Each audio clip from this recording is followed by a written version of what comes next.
Break के बाद आप सभी दर्शकों का अन्नदाता कार्यक्रम में स्वागत है।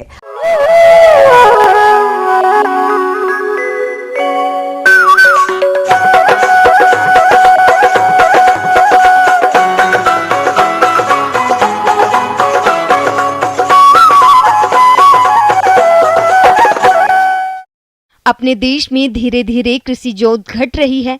ऐसे में किसानों को चाहिए कि आप अपनी आय बढ़ाने के लिए घर के पिछवाड़े देशी मुर्गी, बटेर, टर्की, गिनिया, फाउल पक्षियों का पालन करें। इसे आप कम खर्च में आसानी से पालकर अच्छी आमदनी ले सकते हैं। परंतु कैसे करें इनका पालन, इस बारे में जानकारी दे रहे हैं विषय विशेषज्ञ डॉक्टर मनीष कुमार।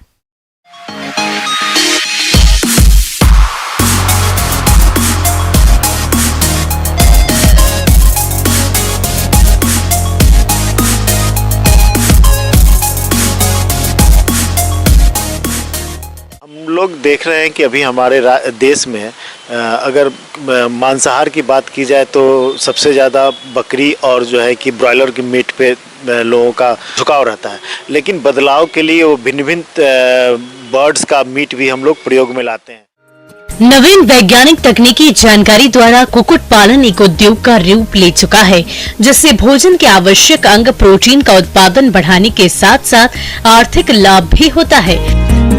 गत 30 से 35 वर्षों में बड़े शहरों में अंडा और कुक्कुट की मांग बहुत तेजी से बढ़ी है। इसी कारण ये व्यवसाय तेजी से बढ़ता जा रहा है। इसको किसान 25 से 50 पक्षी रखकर बैकयार्ड मुर्गी पालन के रूप में भी कर सकते हैं।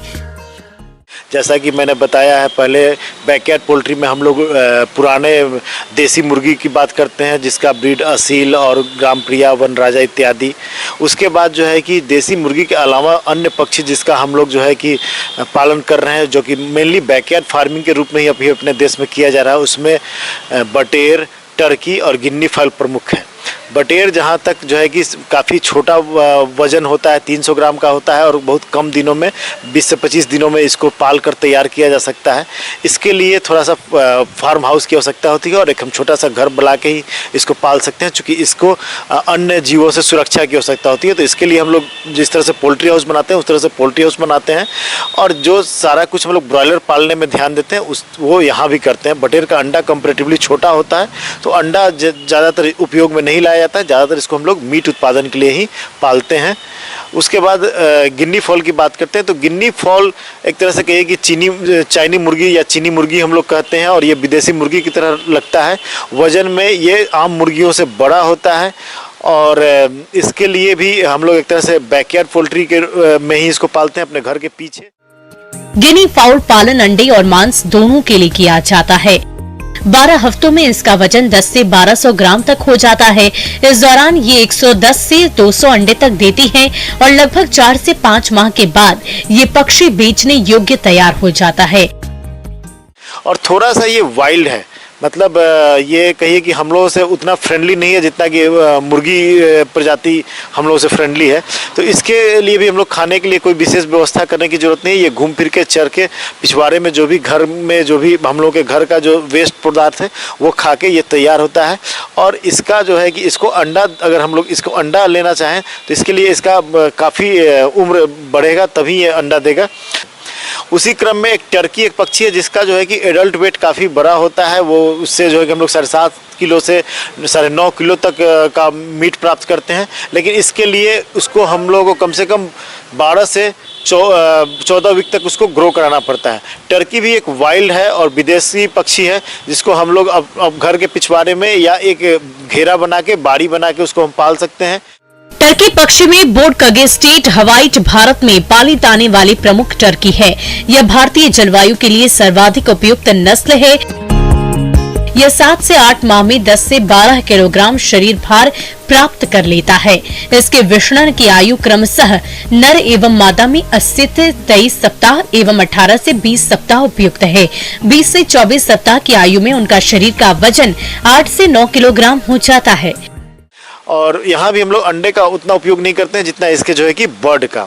रही बात हम लोग कोई भी मुर्गी पाल रहे हैं, घर के पिछवाड़े में पाल रहे हैं, तो जैव विविधता या बायोसिक्योरिटी बहुत ही इंपॉर्टेंट है, जिससे कि इसमें कोई बीमारी नहीं आवे।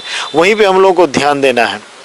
जैसे कि कोई भी बीमारी आवे नहीं आवे इसके लिए हम लोग डिसइंफेक्टेंट का छिड़काव करते हैं, जिससे कि जो भी रोग पैदा करने वाले जीवाणु या विषाणु पीछे बहुत दिन से मुर्गी वहाँ रह रही है तो उससे जो है कि हो जाती है, उसके मात्रा में वृद्धि हो जाती है, तो उसका जो है कि संख्या घट जाए और मुर्गी जो है कि एक स्वस्थ जीवन जी सके।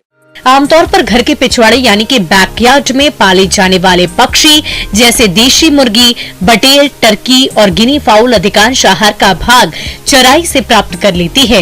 ये चराई में केचुए, छोटे कीड़े, घोंगे, दीमक, घास फूस और रसोई अवशिष्ट के पदार्थ खाती है, जिससे इसके आहार में 50% तक की बचत होती है।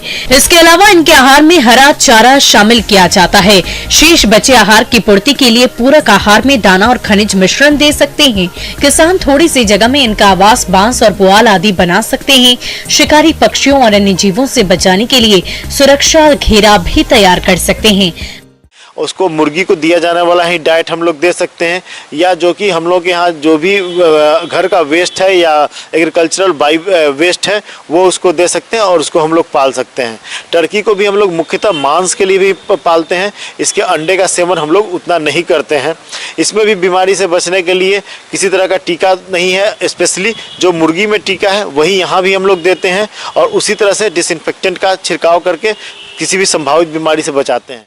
वैसे तो ये सभी पक्षी बीमारियों के प्रति अधिक सहनशील होते हैं, फिर भी इनके अच्छे विकास के लिए कुछ बातों पर विशेष ध्यान दें। जैसे पानी के बर्तनों को प्रतिदिन साफ करें, उनमें स्वच्छ और ताज़ा पानी भरें, पक्षियों को संतुलित आहार पर्याप्त मात्रा में उपलब्ध कराएं, दाने के बर्तन पक्षियों के पहुंचने लायक ऊंचाई पर रखें, समय समय पर दाने के बर्तनों की सफाई भी करते रहें। यदि उनमें कोई कमजोर, सुस्त या बीमार दिखाई दे तो उसे झुंड से अलग कर दें।